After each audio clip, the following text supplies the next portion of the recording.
Nous, on est riches parce qu'on est en train d'appauvrir l'Afrique, de nouveau, l'Amérique latine, l'Asie. Nous sommes nous les responsables de ces millions de morts. C'est nous qui disons que tu dois avoir accès à l'eau simplement si tu la payes. Que je t'amènerai l'eau si je suis rentable. En Afrique, c'est nous, c'est pas eux. Eux, ils étaient capables de le faire en communauté. Et donc, à l'heure actuelle, il faut se dire que les guerres qu'on est en train de faire, c'est quoi? C'est parce qu'ils nous ont attaqués. Qui?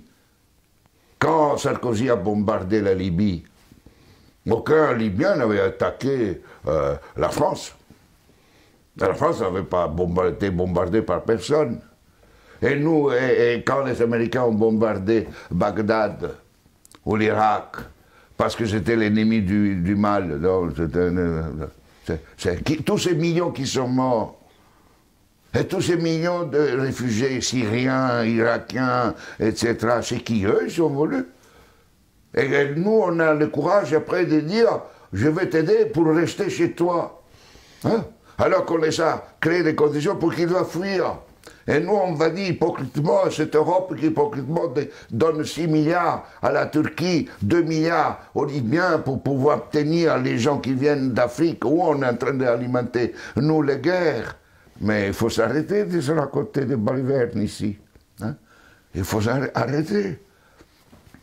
La guerre ne se fait plus parce qu'on tue l'ennemi.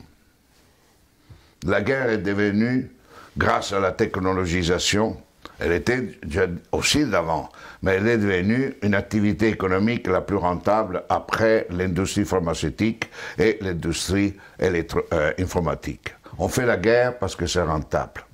Et malheureusement, si nous ne changeons pas nos dirigeants, et nous-mêmes, hein, dans le sens pas individuellement, mais les systèmes de valeurs fondamentaux, la sécurité nationale qui explique la guerre, la souveraineté nationale, l'appropriation privée du vivant, etc.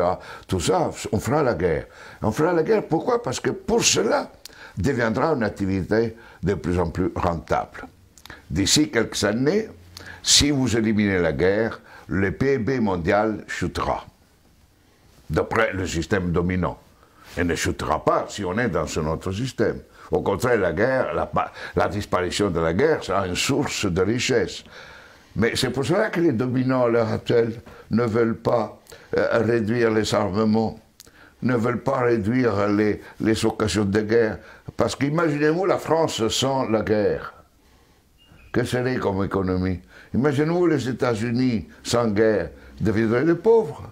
Dans des économies pauvres. Donc aujourd'hui, on est entré dans une phase où on fait la guerre parce que c'est rentable. Et vous n'aurez aucun dirigeant actuel du monde qui arrêtera la guerre, parce qu'il sera crucifié, parce qu'il sera lapidé, parce qu'il va contre la logique. La guerre fait augmenter le PIB mondial. La guerre permet la croissance économique. Et on suppose que si on fait la guerre, on augmente la création d'emplois chez nous, non?